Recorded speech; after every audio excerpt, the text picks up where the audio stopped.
The wild here doesn't whisper, it roars. Glaciers crack like thunder. Waterfalls carve paths through time.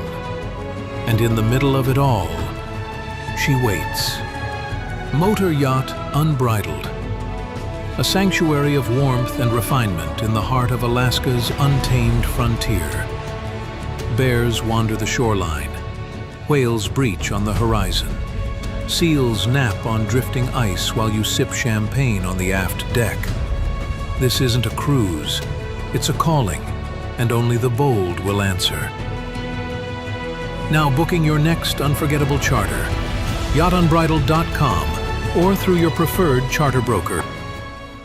Top of the morning, folks. It's Captain Liam here, Captain of the Motor Yacht Unbridled, currently in Seattle. Got my jumper on. It's a little chilly here, but I'm honoured to have Melanie White, the founder of Marathon for Mental Health, join me. How are you today, Melanie? I'm very good. I got my run in this lunchtime, so I'm feeling very good. Ah, you've got that warmth already. Yeah. Otherwise, it was freezing. I'm just outside London, so it's not that warm here either. And what time of days do you kind of do your running? Is it a lunchtime one when it's kind of the middle of the day? It has to be the beginning or the middle of the day. Otherwise, if it gets too late, I just won't get out. Yeah. So we'll go into that. People are dying to hear Yeah. about this Marathon for Mental Health. As founder, where did it start? What was the ideology? Tell us a little bit. You got a background in yachting. You're now just north of London. Tell us a little background of Melanie. So I'm really excited personally. Yeah, so the marathon came as a concept about a year ago. I've been working closely with Emma at Seize the Mind now for 5 years. We both experienced poor mental health when we were working as yachties throughout our 20s. We had a very similar shared history as yacht chefs. We did come past the depression that we had in yachting, and for both of us, we're going to go hard, suicidal ideation. But we did come past that, and we really believed and had fabulous careers. And quite often the narrative is, it doesn't quite meet past the really low points. And so we were quite clear when we set Seize the Mind up, we wanted to really give people the tools they needed to be able to stay mentally well on board.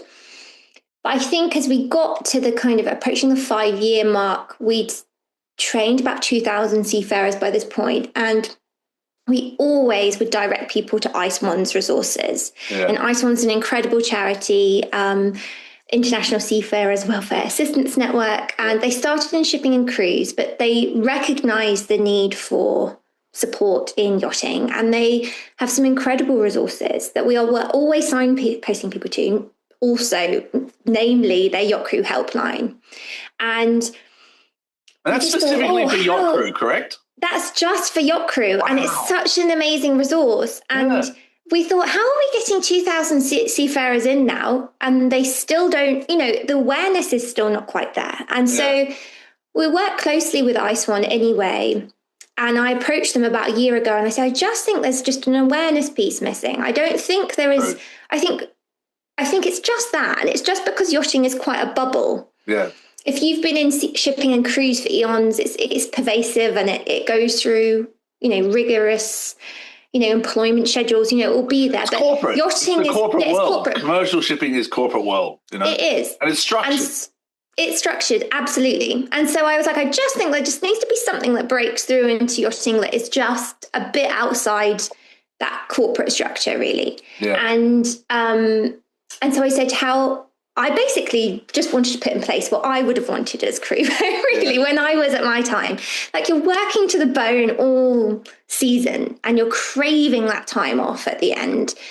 October's rolling around and you might get a bit more of a work-life balance. And you just think, I wish there was something wherever I was that could get me out and seeing the areas I'm in and moving my body and feeling good in that way. And so I said, look, what if we try and create a flexible marathon that's really accessible for as many crew as possible to partake in? Yeah. And in the process, try and encourage people to donate to the charity, but also become aware of the resources just by proxy, because you might find somebody that loves running or loves hiking, and they go out and meet someone else for this hike and they think that's what they're there for.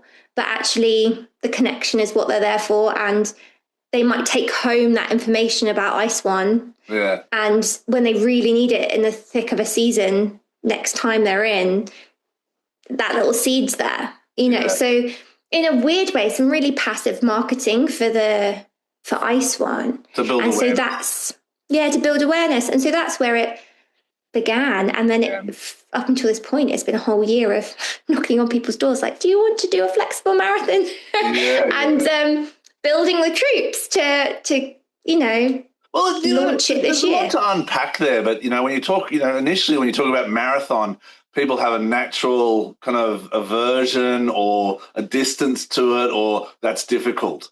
And then when you talk about mental health and depression, people have that same aversion. They're kind of like, oh, that's something I'm unaware of, or I feel it, or I don't, I'm not sure. So you've combined two really powerful things, and what you're doing is absolutely phenomenal. I, from the bottom of my heart, cannot thank you enough. It changes my life every day when I kind of wake up and go, I have to do my 5 kilometers. I have to get to, for some reason, I'm 50 kilometers. And for me personally, when I started this with you, I had quite a bigger crew, but we've reduced the crew over winter.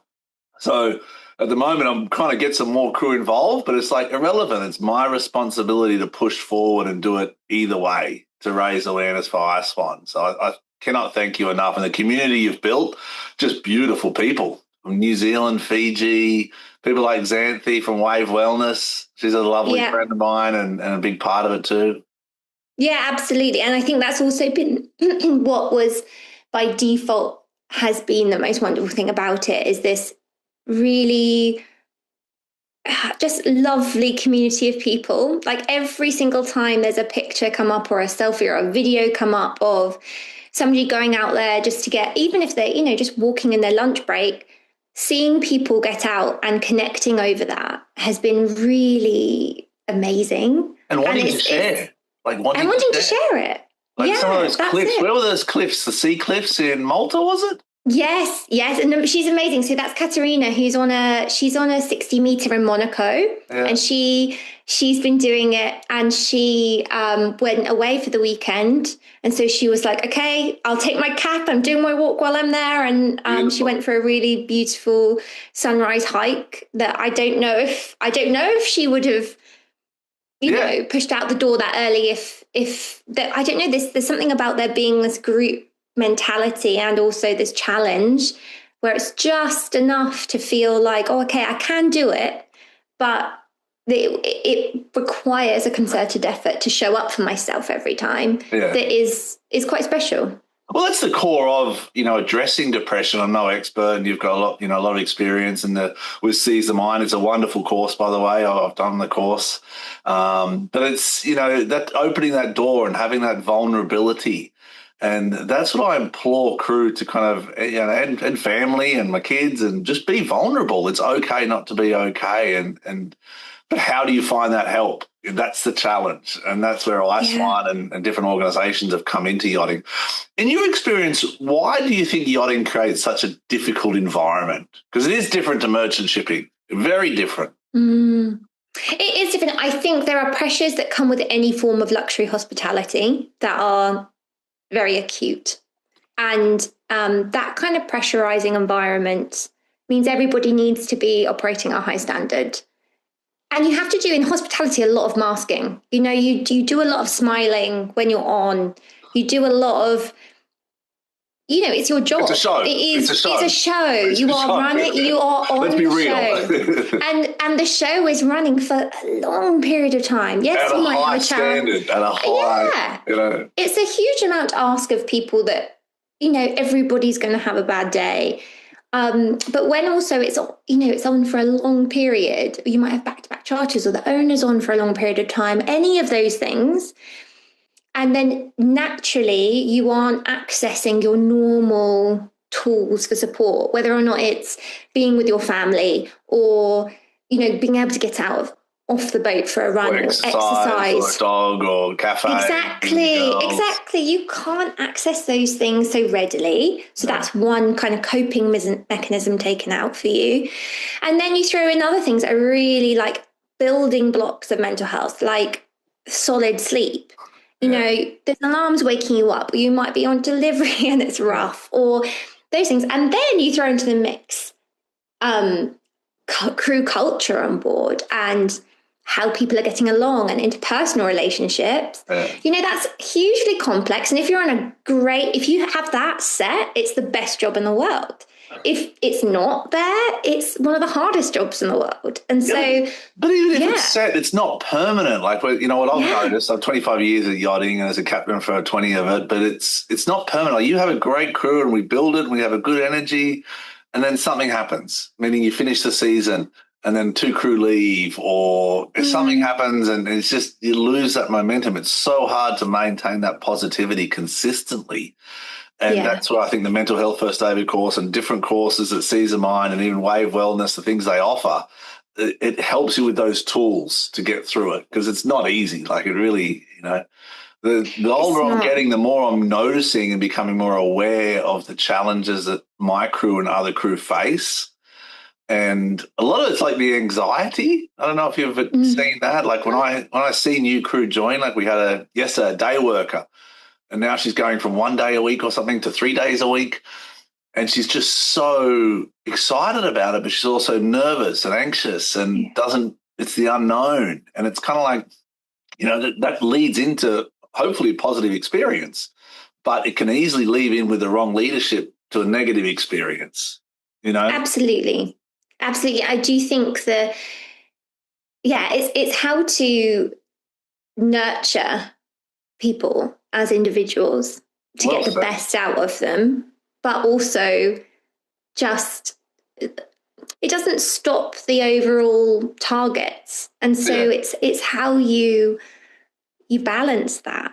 I've got a question for you. I know I'm not being the one being interviewed, but for you, how is, like, if you've seen that relationship change, and I'm sure like it really impacts you, how you lead, but how do you best like look after yourself when you're in the thick of it is a very personal question, in the sense that, I don't prioritize myself. My goal is to get the results for the clients, and the clients are the owners, the brokers, the crew.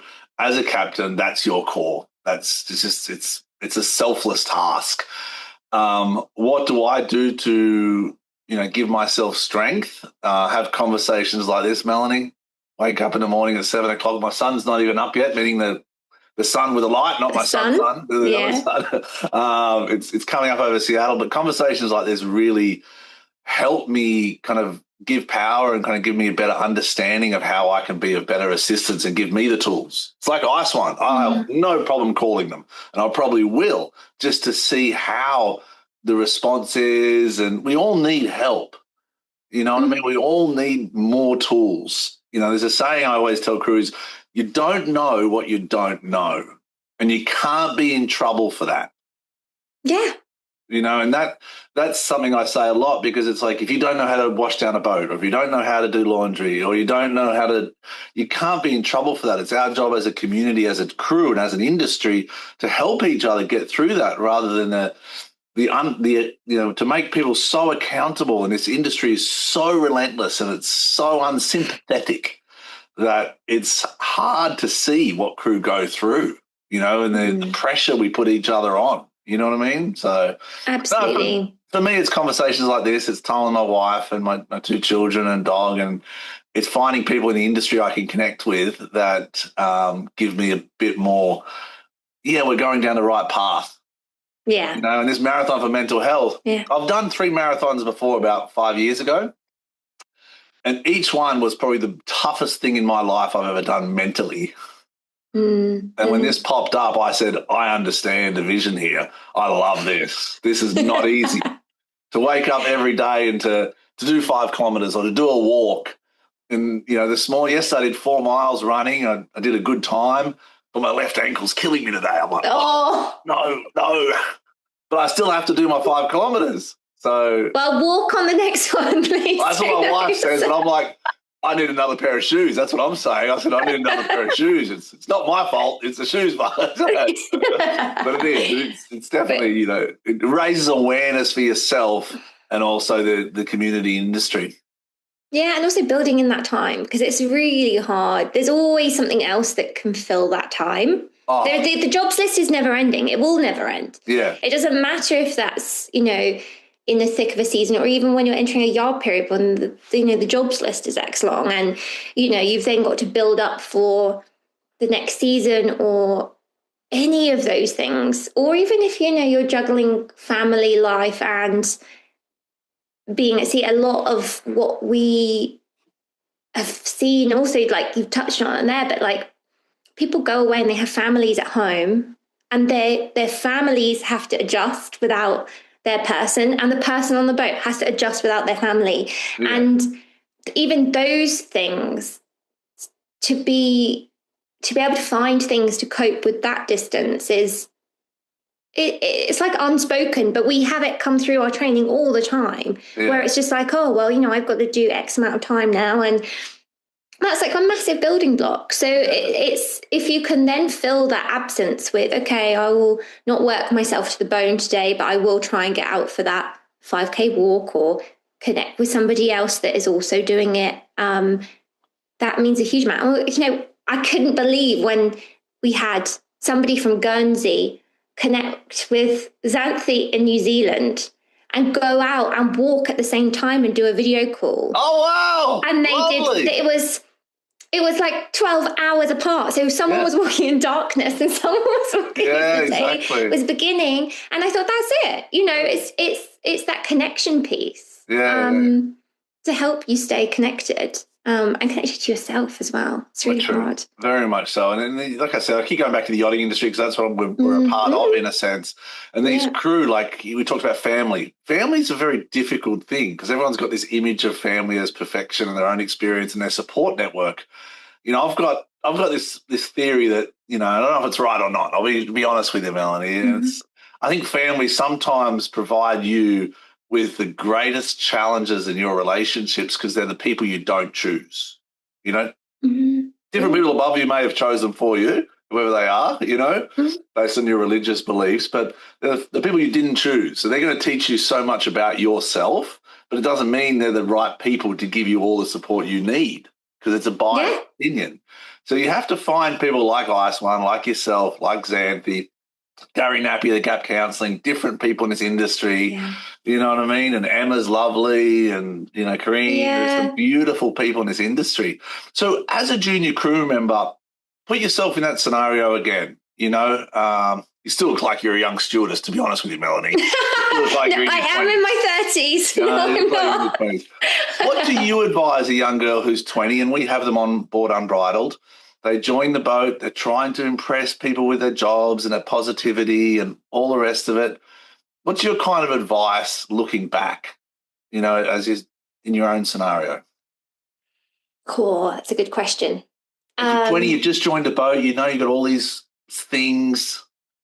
I do. I mean, it's hard to say because I think something I say more as a general piece of advice is find your tribe. Like find the people that help you thrive at work. And I often, absolutely. And I actually worked with a series. It was one captain really, and his wife that I worked on a series of boats with, but the blend was right. Yeah. And when you find the kind of mentors that really do teach you well and really want the best for you, they will help you thrive in the industry. And I think there's also a thing, it's really hard when you're at the beginning where you think, I will never get another job again. If this is your first job, you'll think, this is the bill, I've worked really hard to get this one.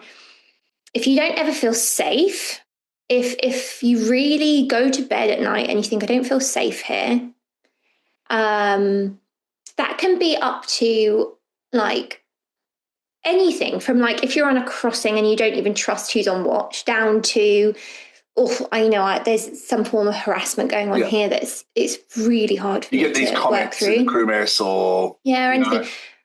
Just like really decide there will be another job, there will be a boat that's right for you. And it's always said with a blend of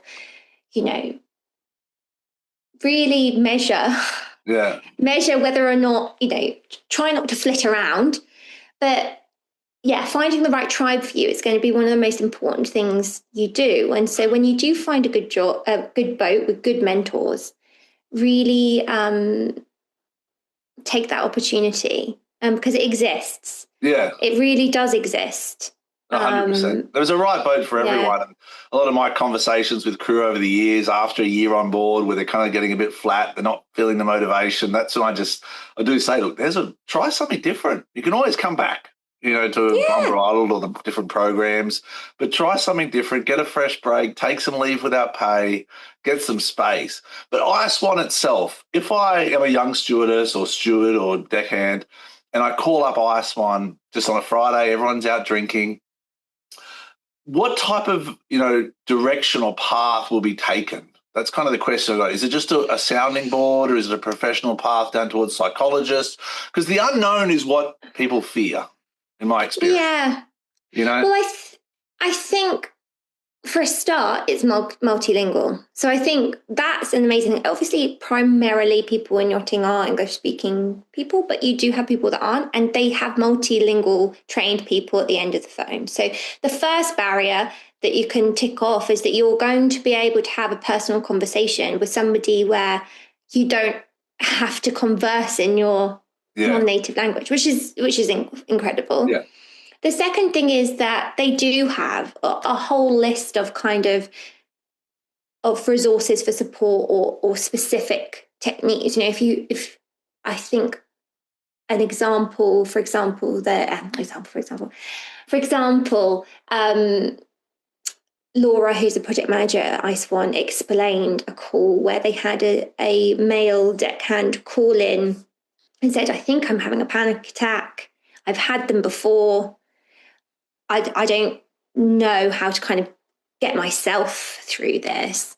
And the call handler literally spoke them through the grounding techniques required to get somebody through a panic attack. Now, they're not there as therapists, and they're not, they will often, I think, say, okay, do you understand what's included in your medical insurance? Or if there are things that are quite acute, they know how to direct somebody.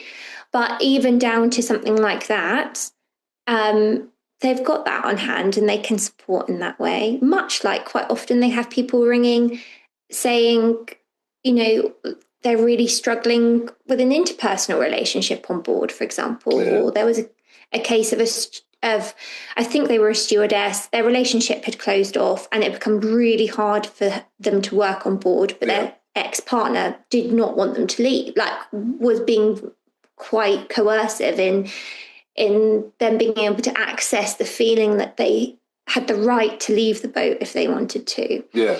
And so it's all down to those. There's a huge nuance of things that they can handle. So it's not so much psychotherapy or psychology, no. More of a support group. Yes, a support line. It's there as a supportive ear that then does have the kind of protocols to be able to direct you in the right places, or you can ring back and ask for the same person again. It's also confidential, so it's outside that network outside that bubble on board where you've the captain, the chief officer. So relationships that could go on for hours, conversations about relationships on board, because that's a very very difficult one, and it's beautiful when it works. It's beautiful. There's nothing. I love couples on board the boat because it's number one, it's two people that get on, and that's always a bonus. But you want that. It creates this energy and this homely and this feel that that you can have a normal life. Like when I see couples on the dock at sunset or sitting down there and going for a walk, it empowers me to be better as a captain. Providing a safe space here for people to nurture their professional and their personal relationships. You know what I mean? Yeah. But on the other side, when people are in St. Martin and there's parties, or south of France and there's parties, that's when relationships get a bit difficult to manage. You know what I mean? Yeah. And you've got to be a counsellor on the bridge, and I get a knock, and I'm like, okay, all right, all going to be okay. It just takes some time. let's change your roles up a little bit. Let's figure out how we can work together and get some space. You know what I mean? Take holidays separate is what I usually advise to. That's also such a hard thing, right? It's finding the space. I think that is, in every sense of the word, one of the hardest things about working at yachting. Whether or not that's physical space or mental space or whatever it is, it's finding that realignment with who you are amongst what is all encompassing, which is yachting. You can't really have a career in it without it being almost your identity, but you really have to know who you are to not just let it become everything. And do we ever get there though? Like, you know, like I have this saying, you know, I said, my son, he's 16 now, and he's got this book that I wrote in 1996. Well, it's a book of quotes that when I'd go to school, I'd write these quotes, and we found it the other day and he was going through it. And I was like, wow, this is me going to school when I was like your age, at 17 almost. And I'd write these quotes. And one was, if you don't go within, you go without. And he's like, what does that mean, Dad? I said, well, if you got to keep going in. It doesn't make sense. And you naturally don't want to do that. You want to fight it all the time. You want to just take your problems and push them away and ignore them or deflect them or, you know, distract them and do something else, you know, but you really need to find that core, you know. So at 46 or 47, I'm taking a 5-day yoga retreat to La Paz, Mexico with my mother.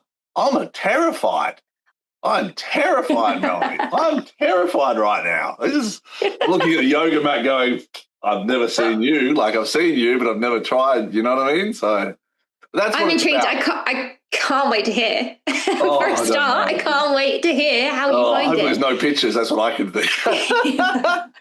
But also, it's like, I mean, I don't do yoga so much anymore. I did for a long time. I mean, running is now my vice, where it's filled in yoga. Yoga used to be there. And it's interesting because I used to be really into like exercise form yoga. But when I started on yachts, I then completely went the other way. And anytime I could get ashore, I wanted to go to yin yoga, where you hold poses for like 3 to 5 minutes. Lovely. And you don't move and you do kind of really long, deep stretches. And it's so interesting because the practice itself is theoretically the same. It's yoga. Yeah. But what I required from it was so different, because I needed, in a world where everything was busy and moving and constantly going on board, I needed something that was, okay, slow on my mat. I don't need to go anywhere. Everything is still. And I think I'm really intrigued to hear how it is for you, like, matching that kind of energy, or like finding out what kind of things work for you on the mat that help you go within. Well, I'm trying to help the crew too, and different people, and just say, look, you know, let's not be afraid of it, because there's nothing but growth. There's nothing but growth available if you really focus your time on things that are actually healthy for you.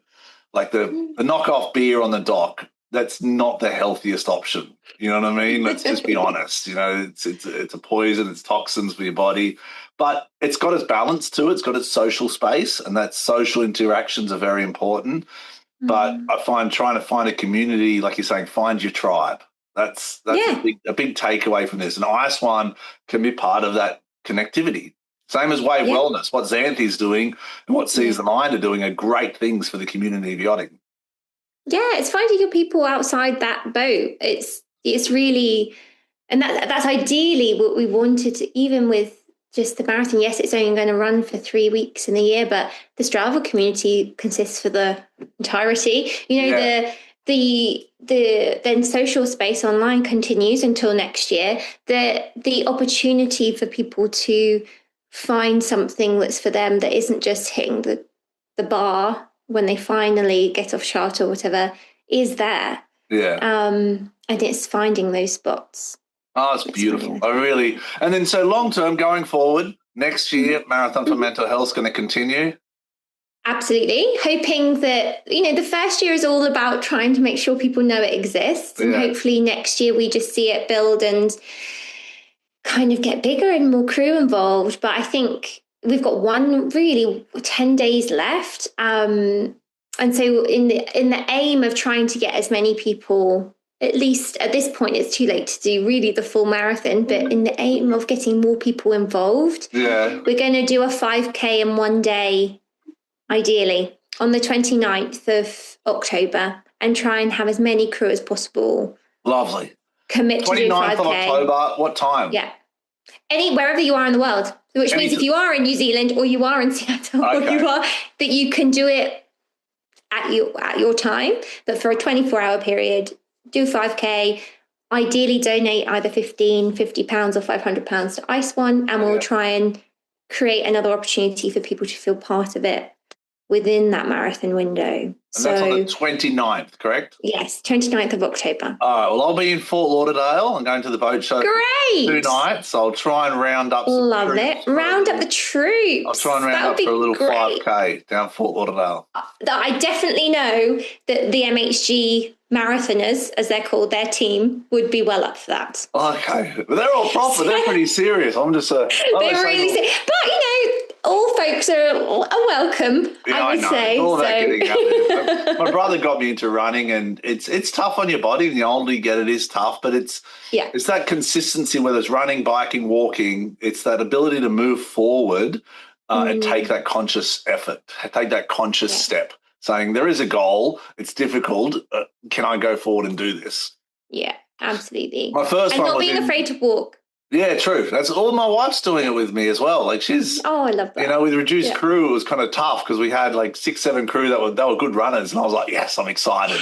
And all of a sudden, the crew were on different projects, and we're wintering in Seattle, and I'm like, it's just me again. I'm like, all right, I can do this. So I got my wife. I got my dog involved. I'm like, come on, guys, let's go, family. Let's. Well, you never know. You might be able to get if you do a walk, a WhatsApp call with another member of the community on a walk. Yeah. That's great. All right, That's Melanie, great. I really appreciate your time. Like I said, you've been an absolute. I don't think you understand yet how much you've created a positive influence and change in the industry, in the current environment we're in, because it's people like you that stand up and say, let's do this, let's do something different, let's give back. And that empowers people to be better. And in the end of the day, if we can do that as a community, we're in a good direction, I think. Yeah, absolutely. Thank you, Liam. So I love your tribe. I love your people. I think it's unbelievable. Is there any final notes or how people can get a hold of you, Seize the Mind? So a legacy from my yacht chefing days, I am Cooking the Nook on Instagram, though I don't do much cooking other than for my family anymore. And I do the Seize the Mind there, and also Marathon _mental health. Yeah. On those are the Instagram platforms. I'm also on LinkedIn, and you can also find us in Strava. So find the club, join us. Everyone's welcome. And it's always nice to see what everyone is up to and what views they're seeing on their run, walk, hikes. Yeah, it's a good global snapshot. But the other day I tried to take a video of me running, and I looked back, I'm like, that's not a good way to do it. No, we love it. We love it. It was all shaky, and I was like, I don't know if this is right. I don't get all this, but it's about having fun and connecting. It is. All right, this is Captain Liam on Bridal. Have a safe day. Be blessed always. Look after each other and safe seas. If your brand belongs in the heart of the yachting world, this is where it happens. Yachting International Radio reaches over 1 million yachting professionals and enthusiasts every month with 77 million impressions, 220,000 social followers, and 74,000 podcast subscribers. Our hosts are insiders, crew, captains, CEOs, trusted voices shaping the industry. This is targeted, high-impact advertising in a luxury niche. Visit yachtinginternationalradio.com/